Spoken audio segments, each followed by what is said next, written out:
শ্রী শ্রীমদ রূপ গোস্বামী প্রভুপাদ বিরচিত শ্রী ভক্তিরসামৃত সিন্ধু, পূজ্যপাদ শ্রী শ্রীযুক্ত গোপাল ভট্ট গোস্বামী বিরচিত এবং পূজ্যপাদ শ্রী শ্রীযুক্ত সনাতন গোস্বামী দ্বারা টিকাকরণকৃত শ্রী শ্রী হরিভক্তি বিলাস, এই দুটি আমাদের কাছে খুবই উল্লেখযোগ্য। এছাড়াও অন্যান্য ধর্মগ্রন্থে যা বলা হয়েছে তা আমি আপনাদের সামনে তুলে ধরব। একাদশী। মৎস্য পুরাণ ও ভবিষ্য পুরাণে লিখিত আছে যে শুক্ল বা কৃষ্ণপক্ষের একাদশী দিনে উপবাস থাকিয়া দ্বাদশী দিবসে আহার করিলে ওই ব্রতে হরির পরম প্রীতি সঞ্চার হয়। অগ্নিপুরাণে লিখিত আছে যে একাদশী দিনে আহার নিষিদ্ধ, এই ব্রত নিশ্চয়ই হরির প্রীতিকর। বৃহনারদীয় পুরাণে লিখিত আছে, হে দ্বিজগণ, কি বিপ্র, কি ক্ষত্র, কি বৈশ্য, কি শূদ্র, কি নারী, যে কেহই হোক না কেন, ভক্তি সহকারে বিষ্ণু প্রীতিকর একাদশী ব্রত সাধন করিলে মোক্ষ লাভ করিতে পারে। হরিবাসর সমষ্টিত হইলে ভোজন করিবে না। বিষ্ণু স্মৃতিতে লিখিত আছে যে একাদশীতে আহার করা কদাচ মানবের কর্তব্য নহে। বৃহনারদীয় পুরাণে লিখিত আছে, পূর্ব দিনে অর্থাৎ সংযম দিনে বা দশমীতে রাত্রিভোজন, অপর দিনে অর্থাৎ পারণ দিনে বা দ্বাদশীতে রাত্রিভোজন এবং মধ্য দিনে অর্থাৎ উপবাস দিনে একাদশীতে দিবাভোজন ও রাত্রিভোজন। উপবাস ফলকামী ব্যক্তি এই ভোজন চতুষ্টয় পরিত্যাগ করিবেন। গ্রন্থান্তরে লিখিত আছে যে অনশন ফলেচ্ছু ব্যক্তি পূর্ব দিনের ও পরদিনের সায়ং ভোজন এবং মধ্য দিনের নক্তভোজন ও প্রাতভোজন, এই চারিটি সম্পূর্ণ বর্জন করিবেন। হরিবাসরে আহার করিলে যাবতীয় ব্রহ্মহত্যাদি পাতকী গৃহীত হইয়া থাকে। আরও লিখিত আছে যে হরিবাসরে আহার করিলে ধরণীস্থ নিখিল পাতক ভোজন হইয়া থাকে। স্কন্দ পুরাণে লিখিত আছে যে একাদশী দিনে আহার করিলে মাতৃঘাতী, পিতৃঘাতী ও গুরু হত্যা পাপী বলিয়া পরিগণিত হইতে হয়। হরিবাসরে আহার করিলে কেবল পাপ ভোজনই হইয়া থাকে। বিষ্ণু ধর্মোত্তরে লিখিত আছে যে ব্রহ্মচারী, গৃহী, বানপ্রস্থ বা জ্যোতি যে কেহ হোক না, হরিবাসরে আহার করিলে গোমাংস সেবন করা হয়। শাস্ত্রে ব্রহ্মঘাতী, সুরাপায়ী, তস্কর ও গুরুদ্বারগামীও নিষ্কৃতির বিধান কথিত আছে, কিন্তু একাদশীতে যে ব্যক্তি আহার করে তাহার পরিত্রাণার্থ প্রায়শ্চিত্তের কোনো বিধান নাই। হে রাজন, পাতকী ব্যক্তি একাকী নরকে গমন করে সত্য, কিন্তু যে ব্যক্তি একাদশীতে অন্ন ভোজন করে সে পিতৃগণ সহ নরকগামী হয়। সনত কুমার সংহিতায় লিখিত আছে, হে তাপসোত্তম, একাদশী তিথিতে ও শ্রাদ্ধে আহার করিলে প্রতি গ্রাসে মলমূত্রময় পাপভোজন হইয়া থাকে। কাত্যায়ন স্মৃতিতে লিখিত আছে, বিধবা হইয়া একাদশীতে আহার করিলে তাহার সুকৃত বিনাশ পায় এবং দিনে দিনে তাহাকে প্রাণী হত্যা পাপে লিপ্ত হইতে হয়। নারদীয় পুরাণে লিখিত আছে, একাদশী না করিলে বিধবা ও মহাত্মা জ্যোতিকেও আপ্রলয় অন্ধতামিশ্র নরকে পচ্যমান হইতে হয়। শঙ্খ দ্বারা জলপান অকর্তব্য, কূর্ম ও শুকর অভক্ষ এবং শুক্ল ও কৃষ্ণ উভয় পক্ষিয়া একাদশীতে উপবাস করিবে। বিষ্ণু রহস্যে, স্কন্দ পুরাণে ও নারদীয় পুরাণে লিখিত আছে যে শুক্লা একাদশী যেরূপ, কৃষ্ণাও তদ্রূপ জানিবে। ওই উভয়ে বিন্দুমাত্র প্রভেদ নাই। হরি ও হর যেমন সমানভাবে সম্যক অর্চনীয় বলিয়া ঋষিগণ কর্তৃক পরিকীর্তিত, সেইরূপ কি শুক্লা কি কৃষ্ণা উভয় পক্ষিয়া একাদশীতে উপবাস থাকিবে। নিখিল পাপক্ষয় ও হরিপ্রীতার্থ সকলেই উভয় পক্ষিয়া একাদশীতে উপবাস করিবে। বরাহ পুরাণে লিখিত আছে, উভয় পক্ষিয়া একাদশীতে উপবাস থাকিয়া দ্বাদশীতে হরিপূজা করিলে মোক্ষফল প্রাপ্ত হইতে পারে। শুক্লা বা কৃষ্ণা উভয় দ্বাদশী পুণ্যস্বরূপ। নিশ্চিত জানিবে যে শনি ও রবিবার এবং সংক্রান্তি ও গ্রহণ এই সমস্ত কালেও একাদশী ত্যাগ করিতে নাই। বিষ্ণু রহস্যে লিখিত আছে, ভীষণ আপদ অবস্থায় বা বিপুল আনন্দময় অথবা জননা শৌচে বা মরণা শৌচেও কদাচ দ্বাদশী ব্রত ত্যায্য নহে। বরাহ পুরাণে লিখিত আছে, সুতাকা শৌচ স্নানান্তে মনে মনে হরিকে প্রণাম পূর্বক একাদশীতে আহার পরিত্যাগ করিবে। এই প্রকার করিলে আর ব্রতলোপের সম্ভাবনা থাকিবে না। অতএব উক্ত আছে যে মৃতকা শৌচ একাদশীতে আহার করা কদাচ মানবের কর্তব্য নহে। দ্বাদশীতে স্নানান্তে হরিকে নমস্কার পূর্বক আহার করিতে হয়। পদ্মপুরাণে লিখিত আছে যে অশৌচের অগ্রে যে ব্রতের সংকল্প করা হইয়াছে, নিত্যব্রতীর পক্ষে তাহা করণে দোষ নাই, কিন্তু দান বা পূজা ত্যাগ করিবে না, কিন্তু দান বা পূজা ত্যাগ করিতে হইবে। হরিপরায়ণ ব্যক্তিরা ইহলোকে যে ব্রতে যেসব সংকল্প করিয়াছেন, স্নানান্তে নিঃসন্দেহে সেইরূপ করিবেন।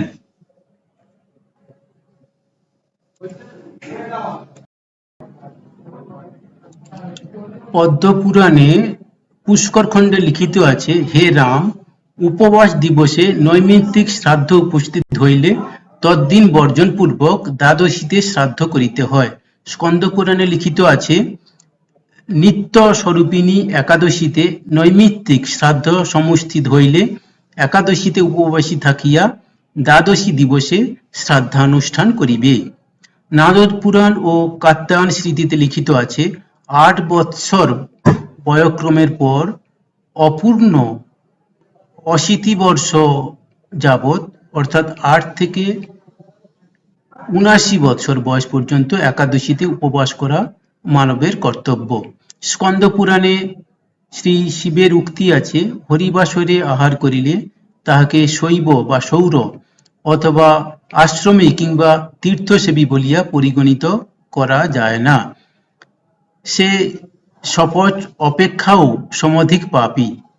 হে শঙ্করী, মদভক্তি আশ্রয় পূর্বক হরিবাসরে আহার করিলে সেই দুষ্ট পাতকীকে মদীয় অপ্রিয়কারী বলিয়া জানিবে।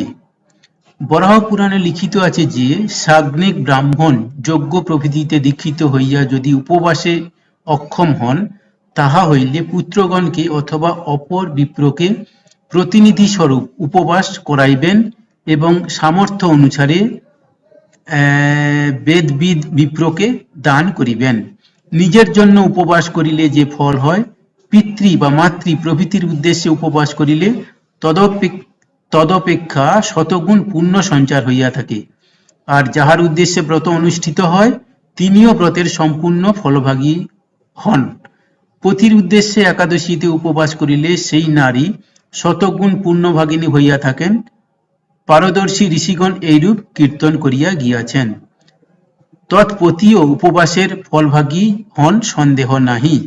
বরাহ পুরাণে লিখিত আছে, ব্রত সমুপস্থিত কালে যদি দেহের অক্ষমতা হয়, তাহা হইলে স্বধর্মিণী বিনয়বান পুত্র, ভগ্নী অথবা ভ্রাতার দ্বারা ব্রত সম্পাদন করাইবেন, তাহাতে ব্রতলোপ হইবে না। কাত্যায়ন স্মৃতিতে লিখিত আছে, বিশেষত পিতা, মাতা, স্বামী, ভ্রাতা ও গুরুর জন্য উপবাস করিলে শতগুণ পুণ্যভাগী হওয়া যায়। পুত্রাদি পিতা মাতা প্রভৃতি শুশ্রূষা করিবে। এই হেতু উপবাস সামর্থ্য পুত্রদিগকে দক্ষিণা প্রদান করিবে না। কোন গৃহী, পুরোহিত, ক্ষত্রিয়ের জন্য একাদশীতে উপবাসী থাকিলে প্রিয়গণ সহ অর্ধ ফলভাগী হইয়া থাকেন, সন্দেহ নাই। হে দ্বিজগণ, পিতামহাদের উদ্দেশ্যে একাদশী উপবাস করিলে সমগ্র ফলভাগী হইতে পারে। যাহার উদ্দেশ্যে একাদশী ব্রত অনুষ্ঠিত হয়, তিনি সম্পূর্ণ ফলভাগী হন এবং উপবাসীও নিঃসন্দেহে তদপেক্ষা 10 গুণ ফলপ্রাপ্ত হইয়া থাকেন। মার্কণ্ডেয় পুরাণে লিখিত আছে, ভার্যাদি প্রতিনিধির অভাবে বালক, বৃদ্ধ ও আতুর অর্থাৎ অসুস্থ ব্যক্তি নিশাতে একবার মাত্র আহার করিয়া দুগ্ধ ও ফলমূল সেবন পূর্বক দিনাতিপাত করিবে। বৌধায়ন স্মৃতিতে কথিত আছে, যাহার বয়ঃক্রম 80 বর্ষের অধিক হইয়াছে, অর্থাৎ 80 বছরের বেশি হয়েছে, 12ই মাত্র ভোজনরূপ ব্রতানুষ্ঠান কর্তব্য। আরও লিখিত আছে, যাহারা ব্যাধিগ্রস্ত, যাহাদের দেহ পিত্তপ্রবল এবং যাহাদের বয়ঃক্রম ত্রিংশৎ বর্ষের অধিক, তাহারা রাত্রাদি ভোজনের কল্পনা করিবেন। কুর্মপুরাণে লিখিত আছে, বালক, বৃদ্ধ ও আতুরের পক্ষে একবার মাত্র নক্তভোজনই নিরূপিত। ভবিষ্য পুরাণে দ্বাদশী কল্পে লিখিত আছে, ব্যাধি দ্বারা অক্ষমাদি অবস্থা ঘটিলে একাদশী দিনে প্রভু হরির পূজা করত উপবাস বা নক্তব্রত অথবা অযাচিত ব্রত কিংবা 12ই মাত্র ভোজন দ্বারা দিনপাত করিবে। নক্তাদি ব্রত। বায়ু পুরাণে লিখিত আছে, রাত্রিকালে হবিষ্য অর্থাৎ ঘৃতযুক্ত আতপান্য বা অন্ন ব্যতীত অন্নদ্রব্য যেমন ফল, তিল, দুধ, জল, ঘৃত, পঞ্চগব্য বা বায়ু, এই সকল বস্তু উত্তরোত্তর প্রশস্ত বলিয়া পরিগণিত। ভবিষ্য পুরাণে লিখিত আছে, উপবাস হইতে ভিক্ষালব্ধ অন্ন, ভিক্ষালব্ধ হইতে অযাচিত দ্রব্য এবং অযাচিত হইতে নক্তব্রত শ্রেষ্ঠ। অতএব অক্ষমতাস্থলে সতত নক্তব্রত দ্বারাই জীবনযাপন করিবে। আরও লিখিত আছে, সর্বভূত ভয়, ব্যাঘ্রাদি সাপদ হইতে ভয়, ব্যাধি, ভ্রান্তি ও গুরু আদেশ, এই সকল একবার মাত্র হইলে শাস্ত্রানুসারে ব্রতলোপ হয় না। মহাভারতে উপযোগ পর্বে প্রকাশিত আছে যে, জল, ফল, মূল, ক্ষীর, ঘৃত, ব্রাহ্মণ কামনা, গুরুর বচন এবং ঔষধ, এই 8টি ব্রতনাশক নহে। কাশ্যপ পঞ্চরাত্রে লিখিত আছে, দীক্ষিত ও ভক্তিনিষ্ঠ যে বৈষ্ণব ইহধামে মদীয় উত্থান দিবসে শয়নাহে ও পার্শ্ব পরিবর্তনে অন্ন কিংবা ফলমূল সেবন করে, আমি কদাচ তদীয় অপরাধ মার্জনা করি না। আপ্রলয় তাহাকে ভীষণ নিরয়ে নিপতিত করিয়া রাখি। অন্যত্রও লিখিত আছে যে, মদীয় শয়ন, উত্থান ও পার্শ্ব পরিবর্তনে ফলমূল বা জল সেবন করিলেও তৎকর্তৃক আমার হৃদয়ে শল্য প্রথিত করা হয়। অতএব লিখিত আছে যে, মদীয় শয়ন, উত্থান ও পার্শ্ব পরিবর্তনে ফলমূল বা জল সেবন করিলেও আমার হৃদয়ে শল্য প্রথিত করা হয়।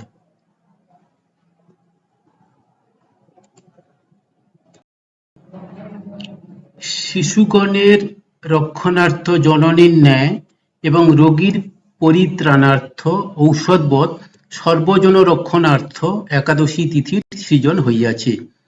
অশেষ দুঃখ সংকুল সংসারে মানব জন্ম ধারণ পূর্বক একাদশী উপবাসে নিরত থাকিলে তাহাকেই ধন্য ও বুদ্ধিমান বলা যায়। কেবলমাত্র একাদশ উপবাস করিয়া জল দ্বারা হরির পূজা করিলে সংসার হইতে পরিত্রাণ পাওয়া যায়। নারদ পুরাণে বশিষ্ঠ উক্তি আছে যে, হে রাজসত্তম, একাদশী ভব বহ্নি দ্বারা শতজন্মের পাতকরূপ কাষ্ঠ দগ্ধীভূত হইয়া থাকে। হে রাজন, মানবের পক্ষে পাপনাশক হরিবাসরের তুল্য পবিত্র অন্য কিছুই লক্ষিত হয় না। হে ভূমিত, যাবৎ কমললাভ হরির পবিত্র বাসরে অর্থাৎ একাদশীতে উপবাস থাকা না যায়, ততদিন শরীরে পাপের অধিষ্ঠান থাকে। একাদশ উপবাস দ্বারা একাদশ ইন্দ্রিয়কৃত পাতকপুঞ্জও ক্ষয় হইয়া থাকে। একাদশী সদৃশ পাপ উদ্ধারক অন্য কিছুই দৃষ্ট হয় না। ছলপূর্বক একাদশী ব্রত অনুষ্ঠিত হইলেও পাতক ধ্বংস হয় এবং অবহেলে বৈকুণ্ঠ ধামে গতি হইয়া থাকে। যে জিতেন্দ্রিয় ব্যক্তি একাদশীতে উপবাসী থাকিয়া হরির অর্চনা করেন, তাহার পূর্বকৃত যাবতীয় পাপ ভস্মীভূত হইয়া যায়। সুতরাং তপস্যা অনুষ্ঠানে বা যজ্ঞ সাধনে তাহার কি আবশ্যক? একাদশীতে উপবাস থাকিলে সমস্ত পাতক হইতে পরিত্রাণ প্রাপ্ত হয়, সন্দেহ নাই। ইহা যাবতীয় পুরাণেই সর্ববাদী সম্মত। পদ্মপুরাণে বৈশাখ মাহাত্ম্যে দেবদূত বিকুণ্ডল সংবাদে লিখিত আছে, আমরা সমন প্রমুখাৎ শ্রুত আছি যে, কাহারও সঙ্গ নিবন্ধক একটি মাত্র একাদশ উপবাস করিলেও আর জামি যন্ত্রণা ভোগ করিতে হয় না। হে বৈশ্য, একাদশীর উপবাস করিলে মানবগণের একাদশ ইন্দ্রিয়কৃত পাতক বিধ্বস্ত হয়। ইহলোকে একাদশী সদৃশ পুণ্য আর বিদ্যমান নাই। সেই একাদশী ব্রতবান মহাত্মা সবলে স্বীয় শতপুরুষকে পরিত্রাণ করিয়া থাকেন। মানবগণ একাদশীতে উপবাস করিলে নিখিল পাতক হইতে পরিত্রাণ লাভপূর্বক হরির পরমপদে গমন করিতে পারে।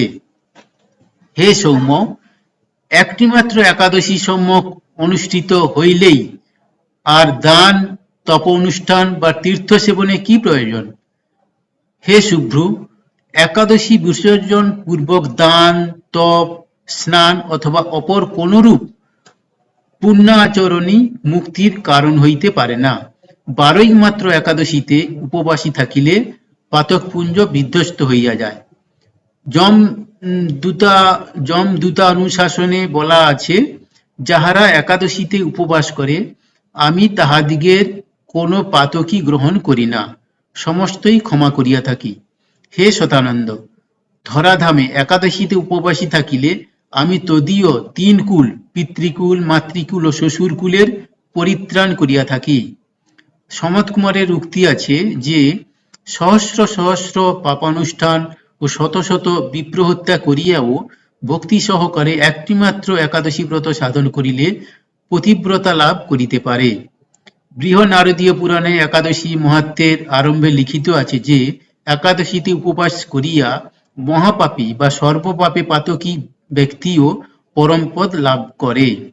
বায়ুপুরাণে লিখিত আছে যে, ভক্তিমান হইয়া একাদশী ব্রত সাধন করিলে নিখিল পাতক হইতে পরিত্রাণ পাইয়া হরিনিকেতনে গমন করে। বিষ্ণু ধর্মোত্তরে লিখিত আছে, শ্রদ্ধাবান হইয়া একাদশী উপবাস করিলে তৎক্ষণাৎ কঞ্চুক মুক্ত ভুজঙ্গের ন্যায় নিখিল পাতক হইতে পরিত্রাণ প্রাপ্ত হয় এবং রোগ বা নিরাময় যন্ত্রণা ভোগ করিতে হয় না। সেই ব্যক্তি সকলের নমস্কার পাত্র, পূজনীয় ও হরির প্রিয় হইয়া থাকে। গরুড় পুরাণে লিখিত আছে, ভক্তিমান হইয়া একাদশী ব্রত সাধন করিলে হরিধামে গতি হয় এবং হরির সারূপ্য লাভ করিতে পারে। শিবপুরাণে লিখিত আছে, ভক্তিমান হইয়া একাদশী দিনে উপবাসী হইলে হরি সারূপ্য লাভ করত হরি সালোক্য প্রাপ্ত হয়। একাদশী দ্বিবিধ, সম্পূর্ণা ও বিদ্যা। বিদ্যাও আবার পূর্ববিদ্যা, পরবিদ্যা প্রভৃতি ভেদে অনেক বিধি। তাহার মধ্যে পূর্ববিদ্যা পরিত্যাজ্য। পৈঠিনসির উক্তি আছে যে, পঞ্চমী বিদ্যা ষষ্ঠীতে, ষষ্ঠী বিদ্যা সপ্তমীতে ও দশমী বিদ্যা একাদশীতে উপবাস করা সুধী ব্যক্তির অকর্তব্য। সারদা পুরাণে লিখিত আছে যে, তৃতীয়া, চতুর্থী, ষষ্ঠী, অষ্টমী, একাদশী, চতুর্থী, পূর্ণিমা ও অমাবস্যা এই সকল তিথি পরবিদ্যা হইলে উপবাসে গ্রাহ্য, কিন্তু পূর্ববিদ্যা হইলে পরিত্যাজ্য। সৌর ধর্মোত্তরে লিখিত আছে যে, একাদশী ও দ্বাদশী উপবাসের যোগ্য কিংবা একাদশী সমন্বিতা দ্বাদশীতে উপবাস কর্তব্য, কিন্তু দশমী সমন্বিতা একাদশীতে উপবাস পরিত্যাজ্য। বাদশায়ানী বলিয়াছেন যে, অমাবস্যা চতুর্দশী দ্বারা, দশমী একাদশী দ্বারা এবং একাদশী দশমী দ্বারা বিদ্যা হইলে তাহা পরিত্যাজ্য।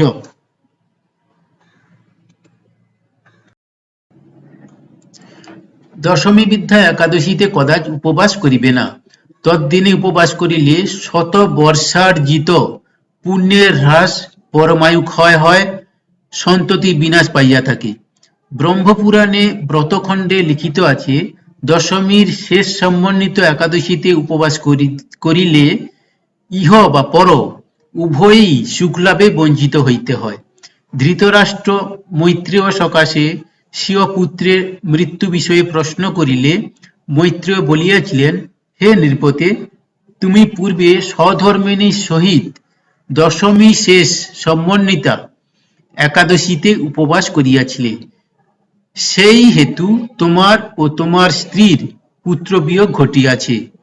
উক্ত পুরাণে আরো লিখিত আছে, হে রাজন, একদা মহর্ষি বাল্মীকি সীতা কর্তৃক জিজ্ঞাসিত হইয়াছিলেন যে, হে তপোধন, আমি শৈরিণী বা অসতী নারী নই, ইহজন্মে আমি কোনরূপ পাপের আচরণ করি নাই, আমি জন্মান্তরে কি পাতকের অনুষ্ঠান করিয়াছিলাম?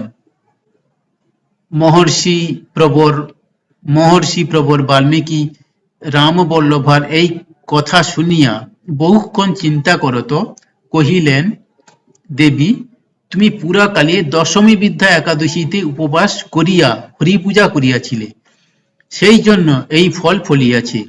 বশিষ্ঠ ঋষি মান্ধা ত্রিপত্নীকে বলিয়াছিলেন যে, হে পতিরতে, তুমি পূর্বকালে দশমী বিদ্যা একাদশীতে উপবাস করিয়াছিলে, তাই তুমি এখন পতি, পুত্র ও বান্ধব বিয়োগে কাতর হইতেছ।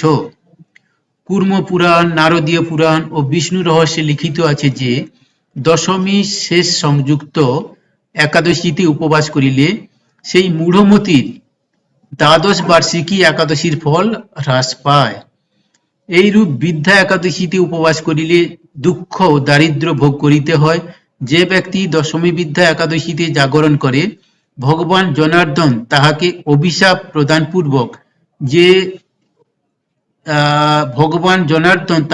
অভিশাপ প্রদানপূর্বক সে স্থান পরিত্যাগ করেন।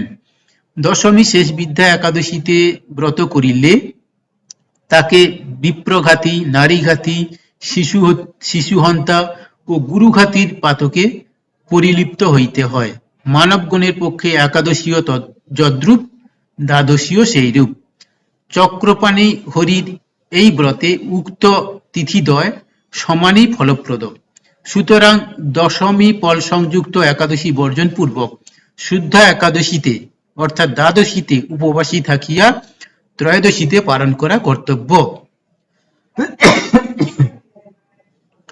নারদ পুরাণে লিখিত আছে, যে স্থলে বহু বাগবিতণ্ডা হেতু সন্দেহের উৎপত্তি হয়, তথায় দ্বাদশীতে উপবাস পূর্বক ত্রয়োদশীতে পালন করাই কর্তব্য। একাদশীর বৃদ্ধি বা হ্রাস ঘটিলে অথবা ত্রয়োস্পর্শ হইলে কিংবা বাক্যবিরোধ সংশয় উপস্থিত হইলে দ্বাদশীতে উপবাস কর্তব্য। দশমী বিদ্যা একাদশীতে হরিবাসর বলিয়া গণনা করা যায় না, সুতরাং দ্বাদশী গ্রাহ্য। একাদশী ঋষিগণের এবং দ্বাদশী হরির তিথি বলিয়া জানিবে। মার্কেন্ডেয় ইন্দ্রদুম্ন সংবাদে মার্কেন্ডেয়ের উক্তি আছে, হে নৃপতে, জিজ্ঞাসা হইতে পারে যে, যখন একাদশী ঋষিগণের এবং দ্বাদশী শ্রী হরির তিথি, তাহলে তখন মানবগণ দ্বাদশীতে উপবাসী না থাকে কেন? ইহার উত্তর এই যে, হে নৃপতে, একাদশী কেবল কল্যাণ রূপিণী, স্বর্গসুখ ও বিষয় সুখাদি বর্ধিনী। এই হেতু পূর্বে তিথি প্রধানা দ্বাদশীকে মোক্ষয়াত্মিকা বলিয়া বর্ণনা করা হইয়াছে। হে নৃপতে, একাদশী দেহ ও দ্বাদশী পুরুষ বলিয়া স্মৃত হইয়াছে। সহস্র সহস্র ব্যক্তি দ্বাদশীতে উপবাস পূর্বক সিদ্ধিলাভ করত। অতুল চক্রবর্তী পদ ও অচলা শ্রীপ্রাপ্ত হইয়াছে। হরিশ্চন্দ্র, ভরত, পৃথু, নল, সাগর এই সকল ব্যক্তি আজীবন একাদশী বর্জন পূর্বক পুণ্যস্বরূপিণী দ্বাদশীতে উপবাস থাকিয়া স্বর্গসুখ উপভোগ করত চক্রবর্তী পদ লাভ করিয়াছিলেন। হে রাজন, মুনিগণ দ্বাদশীতে উপবাস পূর্বক মৎসহ পরমা সিদ্ধি প্রাপ্ত হইয়াছেন। এই দ্বাদশী দিনই সংসারে বাধাহীন, বিশুদ্ধ ও হরির প্রীতিপদ। দ্বাদশীর প্রতি কদাপি সন্দিগ্ধ হইও না। পাতকহারিণী দ্বাদশী বিশেষ ফলদায়িনী বলিয়াই পরিকীর্তিত। স্কন্দ পুরাণে লিখিত আছে, প্রতিপদাদি তিথিসমূহ সূর্যের এক উদয় হইতে পুনরুদয় যাবৎ ষষ্ঠীদণ্ড অর্থাৎ 144 মিনিট ভোগ করিলেই সম্পূর্ণা বলিয়া অভিহিত হয়। পরন্তু একাদশী সম্বন্ধে সে নিয়ম নহে। সূর্যোদয়ের পূর্বে 2 মুহূর্ত অর্থাৎ 96 মিনিট থাকিলেই একাদশী সম্পূর্ণা কহে। ওই একাদশীতেই উপবাস করিয়া গৃহীর ওই একাদশীতেই উপবাস করাই গৃহীর কর্তব্য। আদিত্যদয়ের পূর্বে মুহূর্তদ্বয়ের ন্যূন থাকিলে দশমী বিদ্যা বলিয়া গণনীয় হয়। আদিত্য উদয়ের পূর্বে মুহূর্তদ্বয়ের ন্যূন থাকিলে দশমী বিদ্যা বলিয়া গণনীয় হয়। ভবিষ্য পুরাণে লিখিত আছে, হে নরাধিপ, যদি অরুণোদয় বেলায় দশমীর গন্ধমাত্র থাকে তবে তাহা সযত্নে পরিত্যাগ করিবে। ব্রহ্মবৈবর্তে লিখিত আছে, উষাকালীন ঘটিকা চতুষ্টয় অর্থাৎ ৯৬ মিনিট অরুণোদয় বলিয়া অভিহিত হয় এবং ওই সময়ে জ্যোতিগণ স্নান করেন। উহা গঙ্গোদকবৎ পবিত্র। কূর্মপুরাণে বর্ণিত আছে যে অর্ধরাত্রের পর দশমী দৃষ্ট হইলে একাদশী পরিত্যাগ পূর্বক দ্বাদশীতে উপবাস কর্তব্য।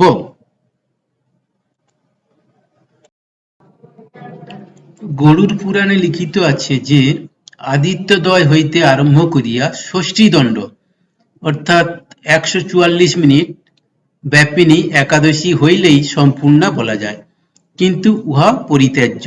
অরুণোদয় সময়ে একাদশী অল্পমাত্রায় থাকিলেও তাহাকে পূর্ণা বলা যায়, কারণ অরুণোদয় ব্যতীত সম্পূর্ণা হইতে পারে না, কিন্তু সেই একাদশী বর্জন পূর্বক দ্বাদশীতে উপবাস করিতে হয়, কারণ অরুণোদয় বিদ্যা অর্থাৎ বেদ, অতিবেদ, মহাবেদ ও যোগ এই চতুর্বিদ বেদ দ্বারা উপবাস দূষিত হয়। ভবিষ্য পুরাণে লিখিত আছে, অরুণোদয় সময়ে দশমী লক্ষিত হইলে তৎকালে একাদশী অকর্তব্য। কূর্ম পুরাণে লিখিত আছে যে অর্ধরাত্রের পর দশমী দৃষ্ট হইলে একাদশী পরিত্যাগ পূর্বক দ্বাদশীতে উপবাস কর্তব্য। গরুড় পুরাণে লিখিত আছে, সম্পূর্ণ একাদশী অরুণোদয় হইতে আরম্ভ করিয়া পুনর্বার প্রাতঃকালে বৃদ্ধি পাইলে এবং দ্বাদশী ত্রয়োদশীতে এক এক দণ্ড দৃষ্ট হইলে একাদশী বর্জন পূর্বক দ্বাদশীতে উপবাস কর্তব্য। স্কন্দ পুরাণে আছে যে আদিত্যদয়ের পূর্ব দণ্ড চতুষ্টয় অর্থাৎ ৯৬ মিনিট অরুণোদয় কহে। ব্রহ্মবৈবর্তে লিখিত আছে, উষাকালীন ঘটিকা চতুষ্টয় অর্থাৎ ৯৬ মিনিট অরুণোদয় বলিয়া অভিহিত। ওই সময়েই জ্যোতিগণ স্নান করেন। উহা গঙ্গোদকবৎ পবিত্র। সুধীগণ প্রদোষের অর্থাৎ সান্ধ্যর চারিদণ্ড ও উষার অর্থাৎ অরুণোদয় চারিদণ্ড ত্যাগপূর্বক রাত্রিকে ত্রিজামা বলিয়া কীর্তন করিয়াছেন। উন্মিলনী দ্বাদশী। নারদ বলিয়াছেন, সম্পূর্ণ একাদশী অরুণোদয় হইতে আরম্ভ করিয়া পুনর্বার প্রাতঃকালে থাকিলে দ্বাদশীতে ব্রত করা কর্তব্য। ত্রয়োদশীতে প্রভাতে দ্বাদশী থাকিলে বা না থাকিলেও উন্মিলনীর ন্যায় নিত্যতা আছে। কূর্ম পুরাণে লিখিত আছে যে একাদশীর এক কলা মাত্র অর্থাৎ ৪৮ সেকেন্ড দ্বাদশীতে থাকিলে এবং ত্রয়োদশীতে দ্বাদশী না থাকিলে সেই উন্মিলনী দ্বাদশী ব্রত শত যজ্ঞ ফল প্রদান করে।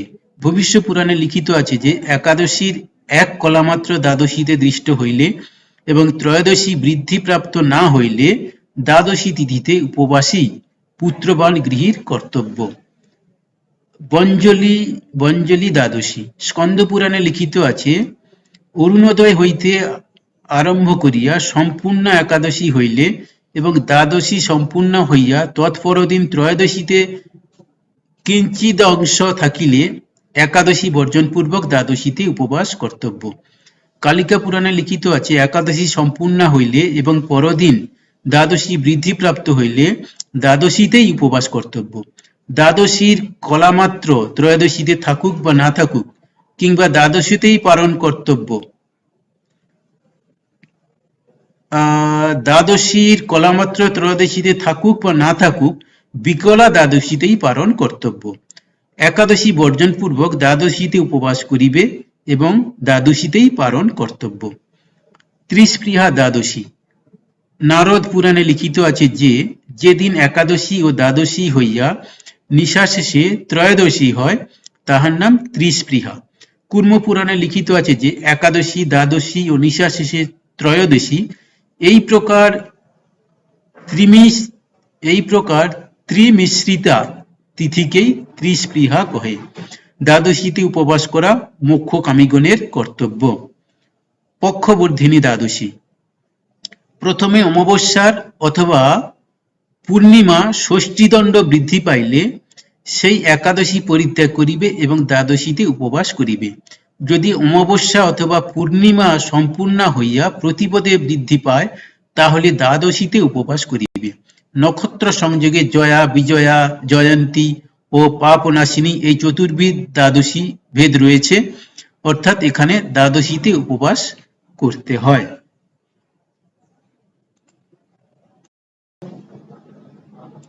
দশমী কৃত্য, প্রাতঃস্নানাদি সমাপনান্তে সুবেশ ও ধৌত বস্ত্রধারী হইয়া ভক্তবর্গসহ মহোৎসব সম্পাদন পূর্বক সংকল্প করিবে। হে দেবদেবেশ, হে কেশব, আমি দশমী দিন হইতে আরম্ভ করিয়া দিবসত্রয় তদীয় ব্রতানুষ্ঠান করিবার প্রয়াস করিব। আমার সহায় হন, আমার ব্রত নির্বিঘ্ন করুন। ভগবানের উৎসব সাধনকালে অস্পৃশ্য হইলেও স্নানের আবশ্যক নাই। বিষ্ণু স্মৃতিতে লিখিত আছে, শ্রীহরির উৎসবকালে অশুচি শঙ্কায় স্নান করিলে সেই পাপীকে দেখিয়া সচেল অবগাহন করিবে। নারদীয় পুরাণে লিখিত আছে, হে মানবগণ, অদ্য হরি দিনের প্রভাত, সকলে একাহারী হইয়া থাকো, খার সেবন করিও না, হবিষণ্য ভোজন করো, ধরাশয্যায় শয়ন হও, ভার্যাসঙ্গ করিও না, পুরাতন পুরুষ প্রবর দেবদেব জনার্দনকে স্মরণ করো ও দ্বাদশীতে একবার মাত্র আহার করিও। আরো লিখিত আছে, গোমাংস ভক্ষণ, পতিতালয়ে গমন, হত্যাকরণ অথবা মদ্যপান ঘটে তাহাও শ্রেয়, তথাপি একাদশীতে আহার করিবে না। অতঃপর খার কাহাকে বলে? তিল ও মুগ ব্যতীত শস্য, সমিধান্য অর্থাৎ ডাল, শিম বা শস্য শুটি জাতীয়, গোধূম অর্থাৎ হুইট বা গম, কোদ্রম মানে কোদ্ধান, চনক অর্থাৎ ছোলা ও দেবধান্য মানে দেবধান, জোয়ার, ভুট্টা এইসব, এই সমস্ত খার বলিয়া কথিত। হবিষ্য দ্রব্য, শুভ্রবর্ণ হোয়াইট অসিদ্ধ হৈমন্তিক ধান্য অর্থাৎ আতপ চাল। বর্ষাকালে বা দক্ষিণ পশ্চিম মৌসুমী বায়ুর আগমনে ভারতে যেসব শস্য চাষ করা হয় সেই খরিফ শস্য বা হেমন্তকালীন বা আমন ধান থেকে অর্ধসিদ্ধ ধান। মুগ, যব, তিল, কলায় বা মটর, কঙ্গু, কাউন বা কাউন খুব ছোট দানা জাতীয় শস্য, নিবার অর্থাৎ উড়ি ধান্য, বাস্তুক বেতো শাক, হিলমচিকা হিংচা বা হেলাংচা, ষষ্ঠিকা জাইটা ধান্য বা এক প্রকার শাক, কাল শাক অর্থাৎ কাসকান্দা, মূলক অর্থাৎ মূলা, কেউ ব্যতীত অন্যান্য মূলদ্রব্য, সৈন্ধক লবণ, সমুদ্র লবণ, গব্যদধি, গব্যঘৃত, যাহার সার অর্থাৎ নবনী তোলা হয় নাই তাদৃশ দুগ্ধ, পনস অর্থাৎ কাঁঠাল, আম্র, হরিতকি, পিপ্পলি, জিরক, নাগরঙ্গ অর্থাৎ নারাঙ্গা বা কমলা লেবু, তিনতিড়ি অর্থাৎ তেঁতুল, কদলি অর্থাৎ কলা, লবলি অর্থাৎ নোড় অর্থাৎ অমলকারীর মতো ছোট ছোট টক ফল বিশেষ, আমলকি, গুড় ব্যতীত ইক্ষুবিকার অর্থাৎ চিনি ইত্যাদি অতৈলপক্য দ্রব্য, এই সমস্ত ঋষিগণ কর্তৃক হবিষ্য বলিয়া কীর্তিত। দশমীতে নিয়ম, স্কন্দ পুরাণে লিখিত আছে, কাংসপাত্র, মাংস, মসুর, মুগ, মধু, মিথ্যা বাক্য প্রয়োগ, পুনর্ভোজন, পরিশ্রম, দশমীতে এই সমস্ত ত্যায্য। কুর্ম পুরাণে লিখিত আছে, কাংসপাত্র, মাংস, মসুর, চনক, কোরদূষক অর্থাৎ কেদো ধান বা কোঁদাখ্যাতি ধান্য বিশেষ, শাক, মধু, পরান্ন ও নারী সহবাস এই সকল উপবাসীর পক্ষে ত্যায্য। আরও লিখিত আছে, কাংসময় ভাণ্ড, মাংস, মসুর, পুনর্ভোজন, নারীসঙ্গ, দ্রুতক্রীড়া ও অধিক জলপান দশমী দিনে এই সাতটি পরিত্যাজ্য। মৎস্য পুরাণে লিখিত আছে, কাংসপাত্র, মাংস, মদ্য, মধু, তৈল, মিথ্যা কথা, ব্যায়াম, প্রবাস, দিবানিদ্রা, নারীসঙ্গ, শিলাপিষ্ট দ্রব্য ও মসুর দশমীতে এই দ্বাদশটি পরিত্যাজ্য। দশমী দিনে ইন্দ্রিয় সংযম করত একাহার, তদন্তর আচমন ও তৎপরে দশনধাবন করিবে। ব্রহ্মবৈবর্ত পুরাণে কথিত আছে, দ্বাদশী নিয়মার্থ দন্তকাষ্ঠ দ্বারা জিহালেহন করিলে সায়নরাজ তদ্দর্শনপূর্বক হতাশ হইয়া দীনমনে তদীয় পত্রস্থ পাতক মার্জনা করেন। ফলকথা, উক্ত পাতকীর আর কর্মফল ভোগ করিতে হয় না, সেই ব্যক্তি বিষ্ণুপদ বৈকুণ্ঠধামে প্রস্থান করেন। এক ভক্ত লক্ষণ, দিনের অর্ধ অংশ বিগত হইলে যথানিয়মে যাহা আহার করা যায় তাহার নাম এক ভক্ত। সযত্নে এই এক ভক্ত ব্রতের আচরণ করা কর্তব্য। ব্রহ্মচারী ও জিতেন্দ্রিয় হইয়া ধরাশয্যায় সুখে শয়নপূর্বক ভক্তিপূত হৃদয়ে শ্রী হরির স্মরণ করিতে করিতে যামিনী অর্থাৎ রাত্রি অতিবাহিত করিবে। উপবাস দিন কৃত্য, প্রভাতে যথাবিধি স্নান ও শ্রীহরির অর্চনা করিয়া তাম্রপাত্র গ্রহণপূর্বক ব্রতার্থ সংকল্প করিতে হইবে। এই বিষয়ে দেবলের উক্তি আছে, সুধী ব্যক্তি জল পূরিত তাম্রপাত্র লইয়া উত্তরাশ্বে উপবেশন পূর্বক সংকল্প করিবে, কিংবা তাম্রপাত্রের অভাবে কেবলমাত্র সংকল্প করিলেও হয়।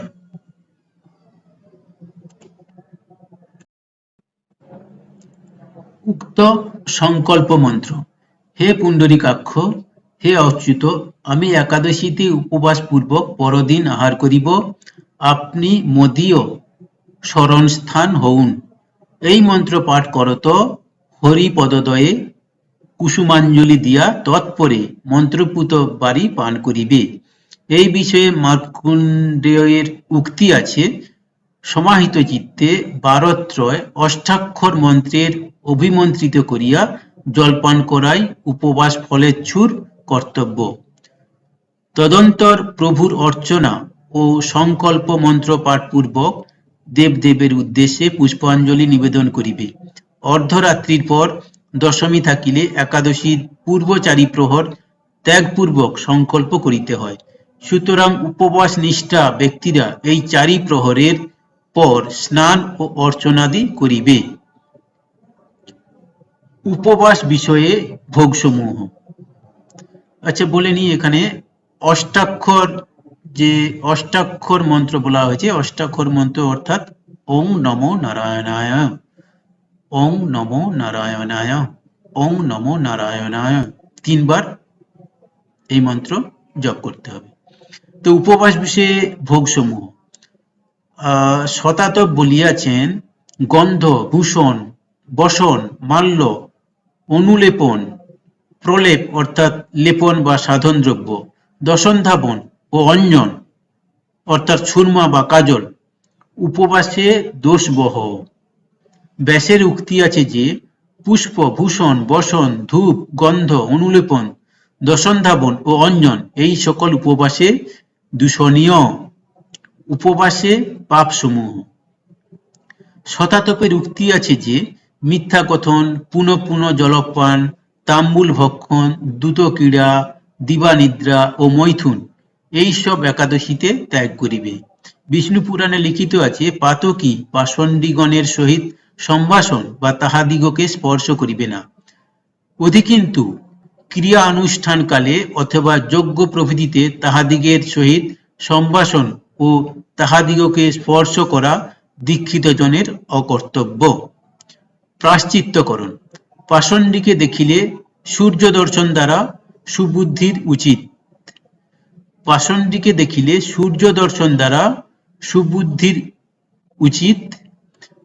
পাষণ্ডী কর্তৃক পৃষ্ট হইলে সুধীজন স্নানান্তে পবিত্র হইয়া সূর্য দর্শন করিবে এবং তাহাদিগের সহিত সম্ভাষণ করিলে পরম পাবন শ্রীহরিকে ধ্যান করিবে। উপবাসকারীর গ্রহণযোগ্য গুণসমূহ।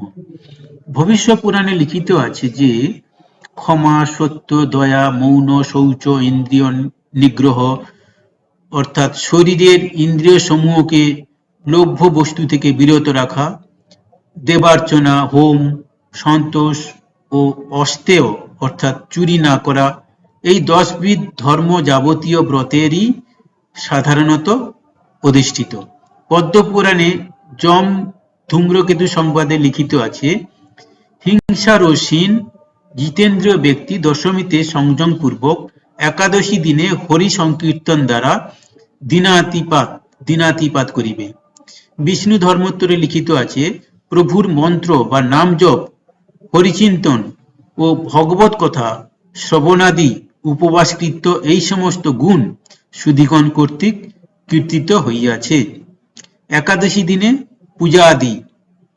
ব্রহ্মপুরাণে আছে, হে তাপস, শ্রদ্ধা সহকারে হরির অর্চনা পূর্বক গন্ধ, পুষ্প, ধূপ, দীপ, অত্যুত্তম নৈবেদ্য, বিবিধ উপহার, জপ, হোম, প্রদক্ষিণ, নানারূপ স্তুতি, চিত্তরঞ্জন, নৃত্য, গীত, বাদ্য, দণ্ডবৎ নমস্কার ও দিব্য জয় শব্দ সহকারে এইরূপ অর্চনা করিয়া নিশাভাগে জাগরণ করিয়া থাকিবে।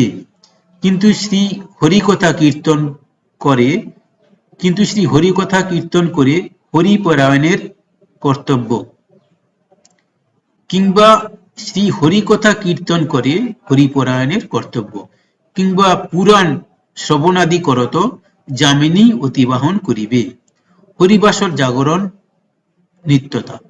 স্কন্দ পুরাণে ব্রহ্মনারদ সংবাদে লিখিত আছে, শ্রী হরিদিবস সমাগত হইলে যাহারা পরাণমুখ হয় তাহাদিগের অতীত পূর্বপুরুষেরা ও ভাবী পুরুষগণ নিরয়ে অর্থাৎ নরক নিমগ্ন হয় এবং নিজেও পুত্র ধর্ম ও ধনভ্রষ্ট হইয়া পিতৃগণ সহ আবহমান কাল নরকে অবস্থিতি করে। হে বিপ্রসত্তম, দ্বাদশী জাগরণ না করিলে কি পুরুষচরণ অর্থাৎ অভীষ্ট সিদ্ধির উদ্দেশ্যে পূজা বিশেষ, কি ব্রত, কি দান, কি সমাধি, কিছুতেই পাতকের অর্থাৎ পাপের বিনাশ সম্ভাবনা নাই। দ্বাদশী জাগরণে বিমুখমতি হইলে হরি পূজায় অধিকারী হইতে পারে না।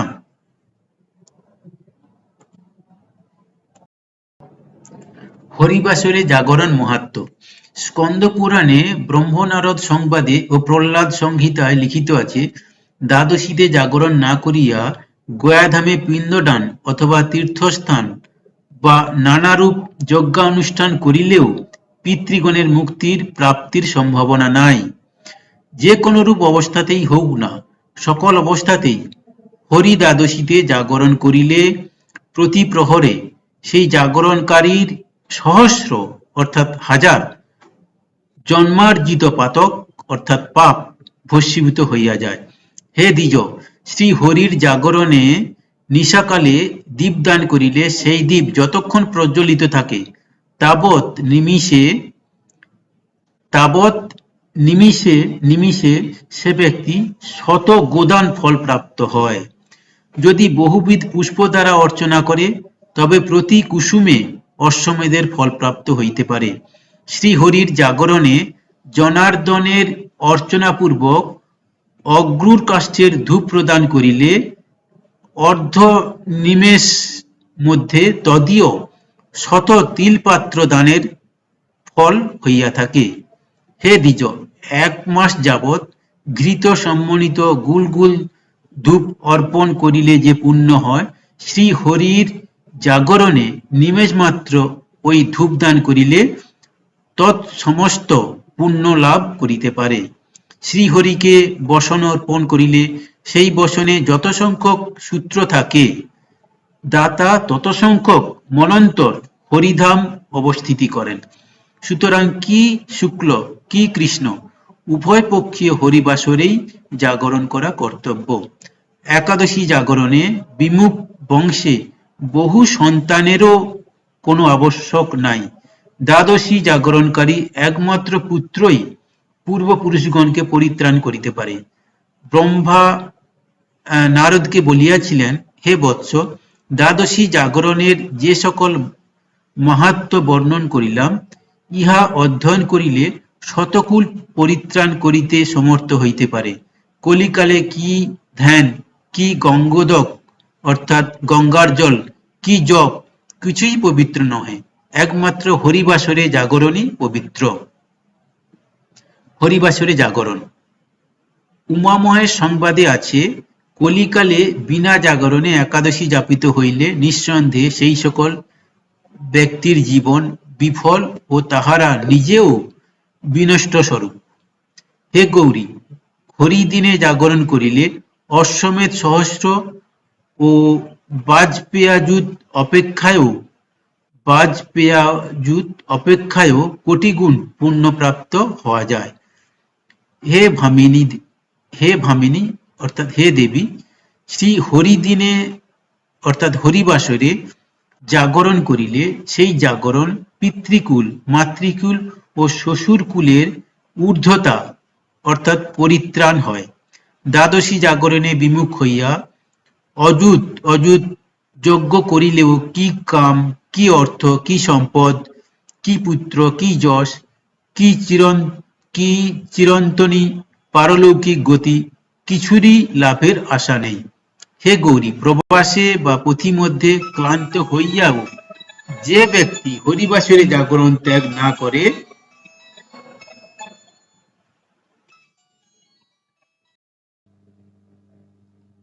তাহাকে শ্রীহরির ও আমার প্রিয় পাত্র বলিয়া জানিও।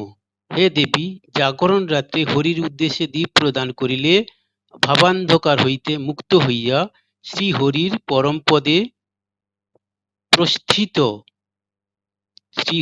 পরমপদে প্রষ্ঠিত হয়। হে কল্যাণী, হরি মন্দিরের অভাবে রজনী যোগে মন মন্দিরে অর্থাৎ শিব মন্দিরে গিয়া জাগরণ করিবে। হে দেবী, আমাকে শ্রীহরির প্রিয় বলিয়া অবগত হইও। যদি আমার মন্দিরের অভাব হয়, তাহা হইলে সূর্য মন্দিরে গিয়া জাগরণ করা কর্তব্য, যেহেতু হরি ও সূর্যে কোনো প্রভেদ নাই। যদি সূর্য মন্দিরেরও অভাব হয় এবং গ্রাম ব্যতীত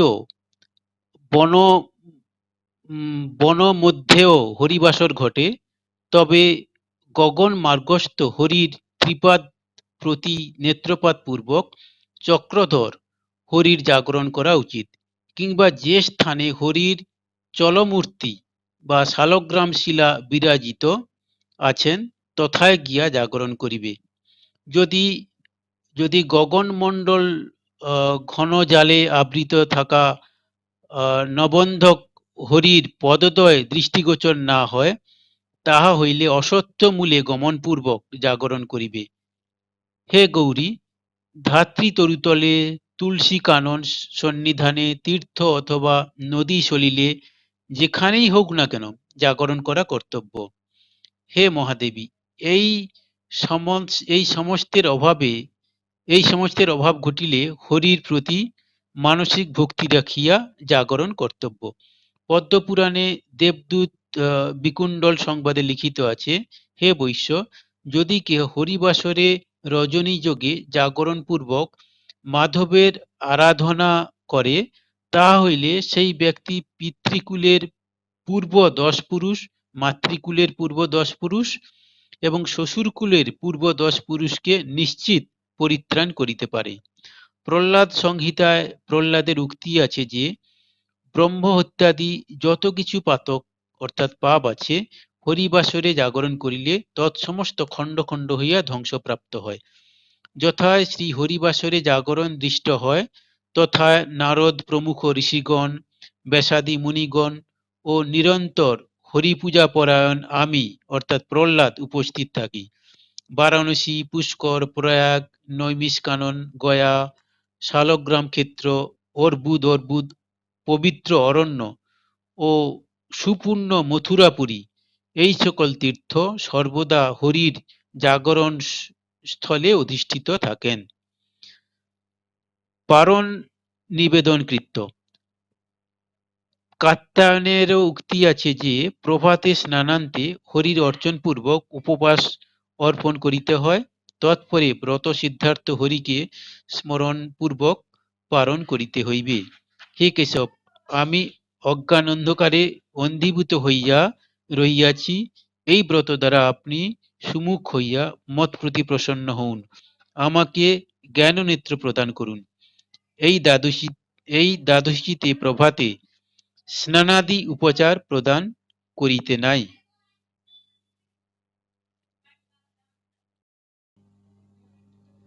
দ্বাদশীতে নিষিদ্ধ। পদ্মপুরাণে ব্রতখণ্ডে লিখিত আছে, দ্বাদশীতে হরি নির্মাল্য অতিক্রম করিলে আজন্ম সঞ্চিত পুণ্য ক্ষয়প্রাপ্ত হয়। ত্রৈলোক্য মোহন পঞ্চরাত্রে লিখিত আছে, দ্বাদশীতে দিবাভাগে হরিকে স্নান করাইতে নাই, কিন্তু তারপরে দিনশেষে রজনী যোগে প্রভুকে স্নান করাইতে হয়। স্কন্দপুরাণে লিখিত আছে, উপবাসপূর্বক দ্বাদশীতে তুলসী সমন্বিত নৈবেদ্য ভক্ষণ করিলে কতিপাতক অর্থাৎ পাপ হইতে পরিত্রাণ লাভ হয়। কুর্মপুরাণে লিখিত আছে, একাদশীতে উপবাসপূর্বক দ্বাদশীতেই পালন করিবে, কিন্তু ত্রয়োদশীতে পালন অকর্তব্য। আরও লিখিত আছে যে কলাদয় বা কলাত্রয় দ্বাদশী লঙ্ঘন করিতে নাই। কালিকা পুরাণে ও শারদা পুরাণে আছে, দ্বাদশীর অল্পতা দৃষ্ট হইলে স্নান, দান, হোম প্রভৃতি কার্য নিশায় নিষ্পাদন করিতে হয়। ঘোর সংকট হইলে শুধু জল দ্বারা পারণ করিতে হইবে। হরিবাসর কাল। বিষ্ণু পুরাণে লিখিত আছে, দ্বাদশীর প্রথম পাদকে হরিবাসর কহে, তাহা লঙ্ঘনপূর্বক পারণ করাই হরিপরায়ণের কর্তব্য। গ্রন্থান্তরে লিখিত আছে যে একাদশী যোগ হেতু দ্বাদশী হরিবাসর বলিয়া অভিহিত। সুধীগণ বলিয়া থাকেন যে একাদশীর শেষ পাদ ও দ্বাদশীর আদ্যপাদ হরিবাসর নামে পরিকীর্তিত, ইহাতে ভোজন নিষিদ্ধ। দ্বাদশীর নিয়মসমূহ। স্কন্দ পুরাণে লিখিত আছে, বৈষ্ণব হয়ে দ্বাদশীতে মধু, মাংস, মদ্য, তৈল, ব্যায়াম, রোষ অর্থাৎ রাগ, ক্রোধ, মৈথুন, পরান্ন অর্থাৎ পরের অন্ন অর্থাৎ পরের অধিকারী বা রন্ধনকারী অন্নকেও, কাংসপাত্র, তাম্বুল, লোভ ও নির্মাল্য লঙ্ঘন অর্থাৎ দেবতার আশীর্বাদী ফুল প্রসাদ অবহেলাকরণ, এই দ্বাদশটি পরিত্যাগ করিবে। ব্রহ্মাণ্ড পুরাণে আছে, যদি বৈষ্ণব ব্যক্তি দ্বাদশীতে কাংসপাত্র, মাংস, মদ্য, মধু, লোভ, মিথ্যা ভাষণ, ব্যায়াম, প্রবাস, দিবানিদ্রা, অঞ্জন অর্থাৎ সুরমা বা কাজল, শিলাপিষ্ট দ্রব্য ও মসুর, এই দ্বাদশটি পরিত্যাগ করেন, তাহা হইলে নিখিল পাতকের অর্থাৎ পাপের বিমোচন হয়। বৃহস্পতির উক্তি আছে যে কাংসপাত্র, সুরা, মাংস, দ্যুতক্রীড়া, ব্যায়াম, রোষ, মৈথুন, হিংসা, মিথ্যাবাক্য, লোভ, তৈল ও নির্মাল্য অতিক্রম দ্বাদশীতে এই দ্বাদশটি ত্যাগ করা বৈষ্ণবের কর্তব্য। গ্রন্থান্তরে লিখিত আছে, দ্বাদশীতে কাংসপাত্র, মাংস, মসুর, চনক অর্থাৎ ছোলা, কোরদূষক অর্থাৎ কোদাখ্যাতি ধান্য বিশেষ, মৈথুন ও পরান্ন এই আটটি পরিত্যাজ্য। উন্মিলনী দ্বাদশী। একাদশী সম্পূর্ণ হইয়া পরাহে অর্থাৎ দ্বাদশীতে বৃদ্ধি পাইলে অথচ দ্বাদশীর বৃদ্ধি না হইলে তাহার নাম উন্মিলনী দ্বাদশী। বাঞ্ছলী দ্বাদশী। একাদশী বৃদ্ধিপ্রাপ্ত না হইয়া দ্বাদশী বৃদ্ধি পাইলে তাহাকে বাঞ্ছলী দ্বাদশী বলে। একাদশী সম্পূর্ণ হইয়া তৎপরদিন দ্বাদশীও সম্পূর্ণা হইবে এবং ত্রয়োদশীতে দ্বাদশী কিঞ্চিৎ থাকিবে, এইরূপ হইলে তাহার নাম বাঞ্জলি। এই দ্বাদশী হরির পরম প্রিয়। একাদশীতে আহারপূর্বক, দ্বাদশীতে উপবাস ব্রত করিতে হয়, কিন্তু পাঞ্জলি ব্রতে দ্বাদশী মধ্যেই পালন করা কর্তব্য, ত্রয়োদশীতে পালন করিতে নেই। সুতরাং এখানে উচ্চারণ হচ্ছে বাঞ্জলি, বাঞ্জলি দ্বাদশী, বাঞ্জলি। ত্রিস্পৃহা দ্বাদশী, অরুণোদয়ে একাদশী থাকিয়া তৎসরে সমস্ত দিবারাত্রি দ্বাদশী থাকিলে এবং পরে প্রাতঃকালে ত্রয়োদশী হইলে তাহার নাম ত্রিস্পৃহা দ্বাদশী। কলিকালে একটিমাত্র ত্রিস্পৃহা দ্বাদশী উপবাসে 10,000 অর্থাৎ 10,000 উপবাসের ফল প্রাপ্ত হইয়া থাকে। গৃহে অবস্থান করিয়া এই ফল প্রাপ্ত হওয়া যায়, পরন্তু হরি সমীপে অবস্থান পূর্বক এই সকলের অনুষ্ঠান করিলে যে কি ফল হয় তাহা অনির্বচনীয়। একাদশী তৎপরে দ্বাদশী এতদ্বন্দ নিশা শেষে ত্রয়োদশী হইলে তাহাকে ত্রিস্পৃহা কহে, কিন্তু দশমী বিদ্ধ হইলে ত্রিস্পৃহা হয় না। পক্ষবর্ধিনী দ্বাদশী, অমাবস্যা বা পূর্ণিমা বৃদ্ধি পাইলে তৎপূর্ববর্তী দ্বাদশীর নাম পক্ষবর্ধিনী দ্বাদশী। একাদশী বর্জনপূর্বক এই সকল দ্বাদশীতে উপবাস কর্তব্য। পুষ্যা, শ্রবণা, পুনর্বসু ও রোহিণী এই সকল নক্ষত্র সমন্বিতা দ্বাদশীও যথা জয়া, বিজয়া, জয়ন্তী ও পাবনাশিনী উপোজ্য। এই অষ্টদ্বাদশী সবকটি বৈষ্ণবের মানা কর্তব্য। একটি বাদ পড়িলেও পূর্বার্জিত পুণ্য নষ্ট হয়। পদ্মপুরাণে আছে, অমাবস্যা বা পূর্ণিমা ষষ্ঠীদণ্ড অর্থাৎ 144 মিনিট হইয়া সম্পূর্ণা দৃষ্ট হইলে অথচ প্রতিপদে কিঞ্চিৎমাত্র থাকিলে তৎপূর্ব দ্বাদশীর নামই পক্ষবর্ধিনী।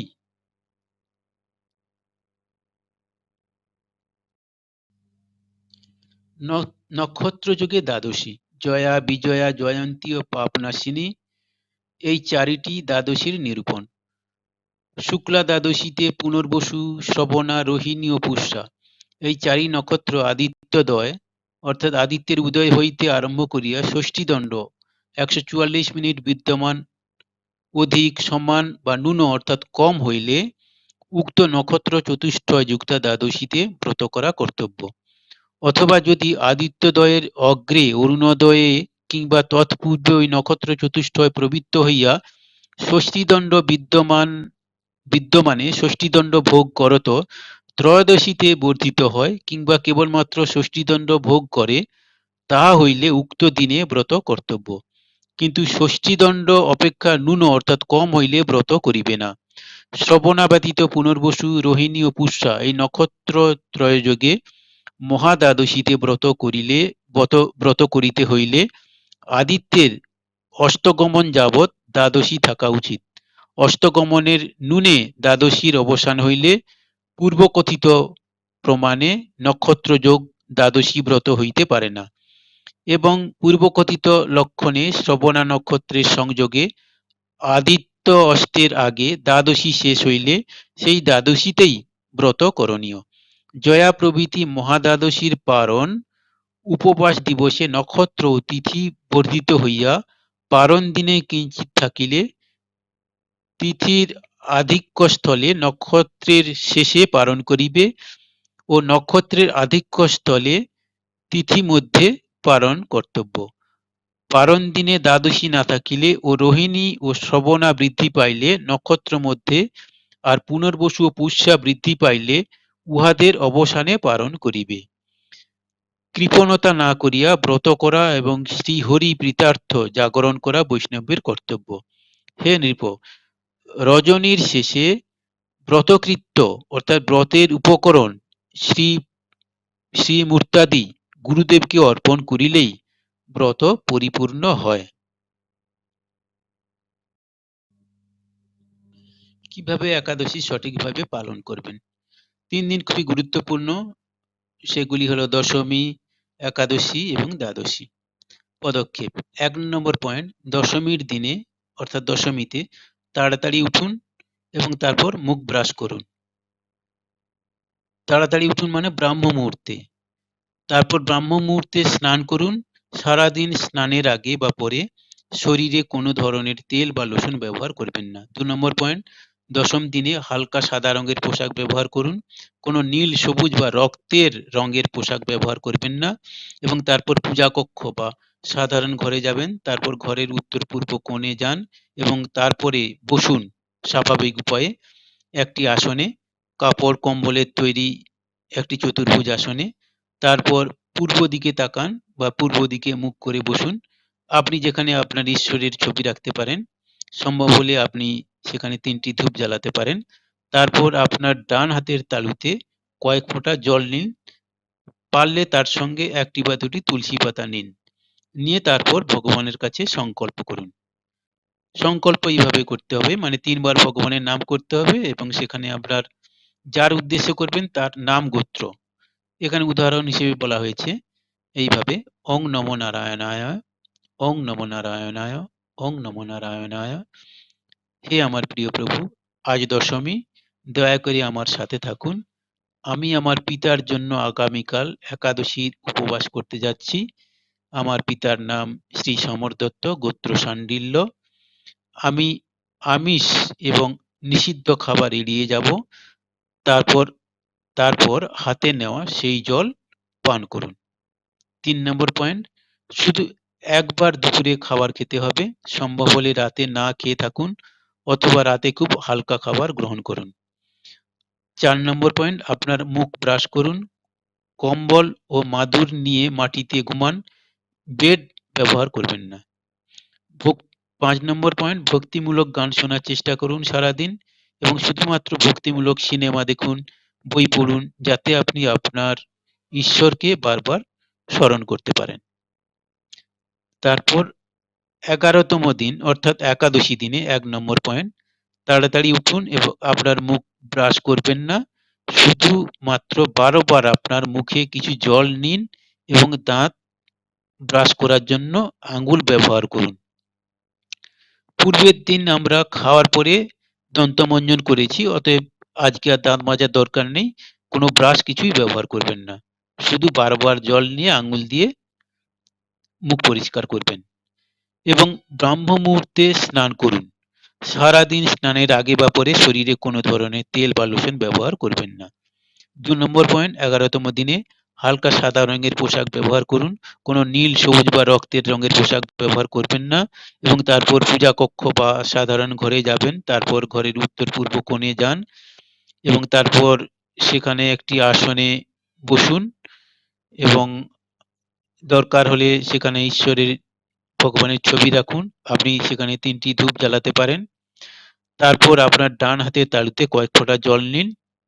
পারলে তার সঙ্গে 1টি বা 2টি তুলসী পাতা নিন এবং ভগবানের সামনে সংকল্প করুন। সংকল্প একইভাবে হবে: ওং নমো নারায়ণায়, ওং নমো নারায়ণায়, ওং নমো নারায়ণ। হে আমার প্রিয় প্রভু, আজ একাদশী, দয়া করে আমার সাথে থাকুন। আমি আমার পিতার নামে, আমার পিতার নাম শ্রী সঞ্জয় দত্ত, গোত্র শাণ্ডিল্য, ইনার জন্য একাদশী উপবাস করতে যাচ্ছি। আমি কোনো খাবার গ্রহণ করব না। প্রয়োজনে আমি শুধু লবণ, চিনি, লেবু দিয়ে জল পান করব, কিন্তু আমি বারবার জল পান করব না। তারপর হাতে নেওয়া সেই জল পান করুন। 3 নম্বর পয়েন্ট, কোনো প্রাতরাশ বা কোনো সকালের খাবার খাবেন না এবং দুপুরের খাবারের অনুমতি নেই, অর্থাৎ দুপুরেরও কোনো খাবার চলবে না। আমাদের অবশ্যই রাতের ভোজন এড়িয়ে চলতে হবে। যদি আমরা অসুস্থ বা বয়স্ক ব্যক্তি না হই অথবা 8 বছরের কম বা 80 বছরের বেশি বয়স না হলে রাতে খাওয়া চলবে না। প্রয়োজন হলে শুধু লবণ, চিনি সহ জল পান করুন। একাদশীর দিনে ঘুমোনো এড়াতে চেষ্টা করুন, তবে হরিবাসরে আমাদের ঘুমোনো চলবে না। এটা আমাদের মনে রাখতে হবে।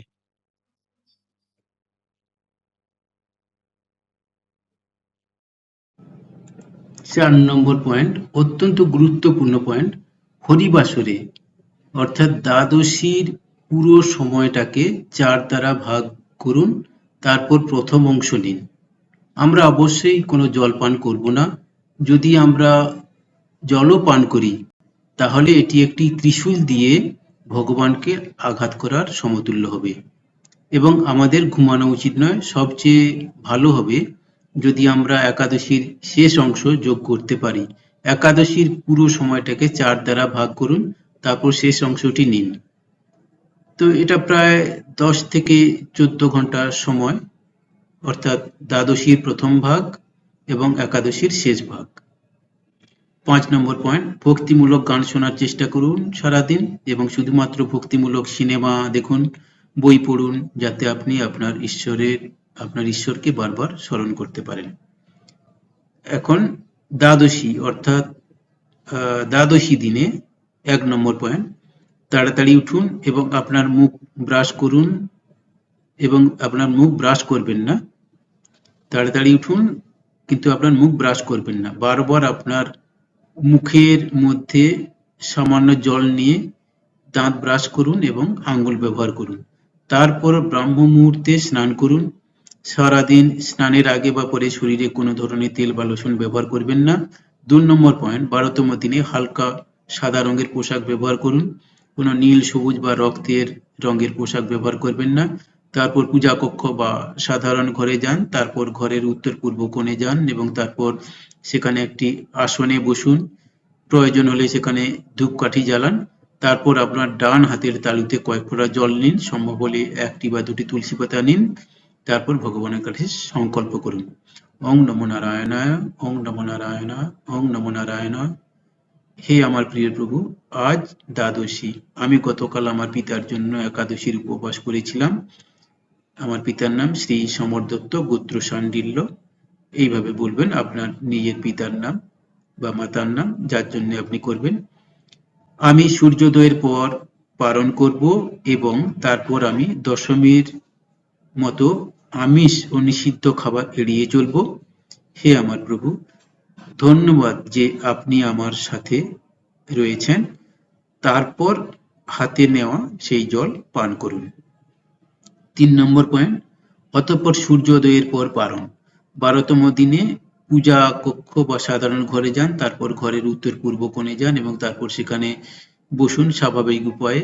একটি আসন করুন। তারপর পূর্ব দিকে তাকান, আপনি যেখানে আপনার ঈশ্বরের ছবি রাখতে পারেন, এবং তারপর দরকার হলে সেখানে ধূপকাঠি জ্বালান এবং হাতে কয়েক ফোঁটা জল নিন। ডান হাতের তালুতে কয়েক ফোঁটা জল নিন, সম্ভব হলে 1টি বা 2টি তুলসী পাতা অথবা মহাপ্রসাদ নিন। জলের সঙ্গে মহাপ্রসাদ নিন। তারপর ভগবানের কাছে সংকল্প করুন, ওং নমো নারায়ণায়, ওং নমো নারায়ণায়, ওং নমো নারায়ণায়। হে আমার প্রিয় প্রভু, হে আমার প্রিয় প্রভু, আজ দ্বাদশী। আমি গতকাল আমার পিতার জন্য একাদশী উপবাস করেছি। নাম শ্রী সমর দত্ত, গোত্র শাণ্ডিল্য। এখন পালন করছি। হে প্রভু, আপনাকে ধন্যবাদ, আপনি আমার সাথে থেকেছেন। তারপর হাতে নেওয়া সেই জল পান করুন। 4 নম্বর, আজ কোনো নাস্তা নেবেন না, অর্থাৎ সকালের কোনো খাবার খাবেন না, শুধু দুপুরের খাবার খাওয়া দরকার। রাতে খুব হালকা খাবার গ্রহণ করুন, কিন্তু শুধুমাত্র জল দিয়ে খালি পেটে থাকা উত্তম উপায় হবে। 6 নম্বর পয়েন্ট, আপনার মুখ ব্রাশ করুন, কম্বল ও মাদুর নিয়ে মাটিতে ঘুমান, বিছানা অর্থাৎ বেড ব্যবহার করবেন না। 7 নম্বর, ভক্তিমূলক গান শোনার চেষ্টা করুন সারাদিন এবং শুধুমাত্র ভক্তিমূলক ছবি দেখুন, বই পড়ুন, যাতে আপনি আপনার ঈশ্বরকে বারবার স্মরণ করতে পারেন।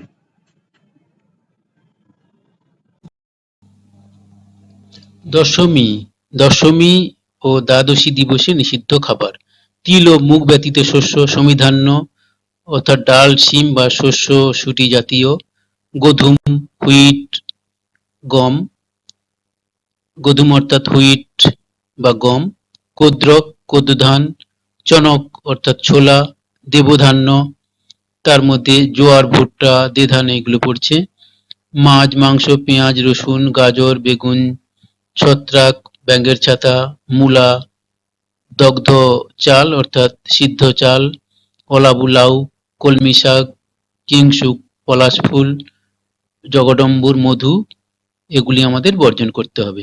আমাদের সবসময় লাল রঙে চিহ্নিত খাবারগুলি এড়িয়ে চলা উচিত সব সময়ের জন্য। দশমী ও দ্বাদশী দিবসে অনুমোদিত খাবার। অনুমোদিত খাদ্যদ্রব্য: আতপ চাল, শুভ্রবর্ণ অসিদ্ধ হৈমন্তিক ধান্য। বর্ষাকালে বা দক্ষিণ-পশ্চিম মৌসুমী বায়ুর আগমনে ভারতে যেসব শস্য চাষ করা হয় সেই খরিফ শস্য বা হেমন্তকালীন বা আমন ধান থেকে অর্ধসিদ্ধ ধান থেকে যে চাল হয় সেই আতপ চাল। তার সঙ্গে মুগ, যব, তিল, মটর, কঙ্গু বা কাউন জাতীয় শস্য, বাস্তুক, বেতো শাক, হিমলচিকা, ষষ্ঠিকা, কাল শাক, সৈন্ধক লবণ, সমুদ্র লবণ, কাঁঠাল, আম্র, হরিতকি, পিপ্পলি, জিরক,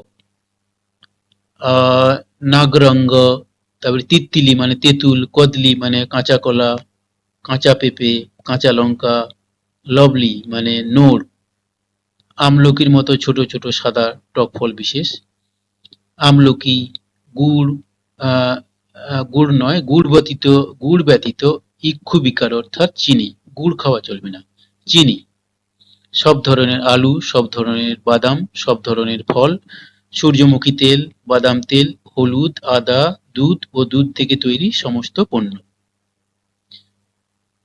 একাদশী দিনে অনুমোদিত খাবার রোগীর জন্য বা যাদের বয়স ৮ বছরের কম এবং ৮০ বছরের বেশি।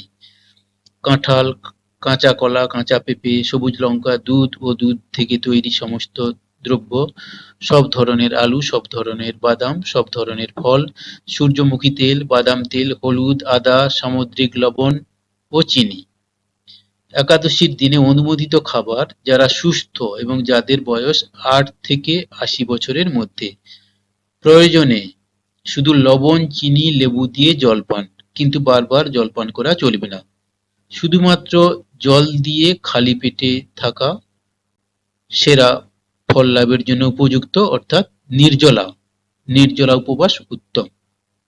সুতরাং এখানে আমাদের শুধু লবণ, চিনি এবং লেবু দিয়ে মেশানো জলপান প্রযোজ্য, তাছাড়া ডাব খাওয়াও উচিত নয়, কোনো কিছু খাওয়া উচিত নয়।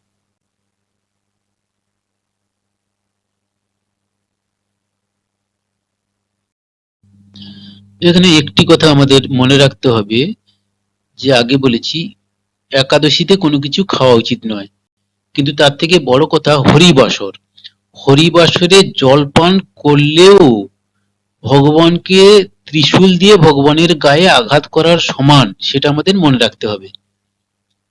সুতরাং সেটা মেন পয়েন্ট আমাদের মনে রাখতে হবে, যে হরিবাসরে জলপানও নিষিদ্ধ, আমরা হরিবাসরে পারণও করি না।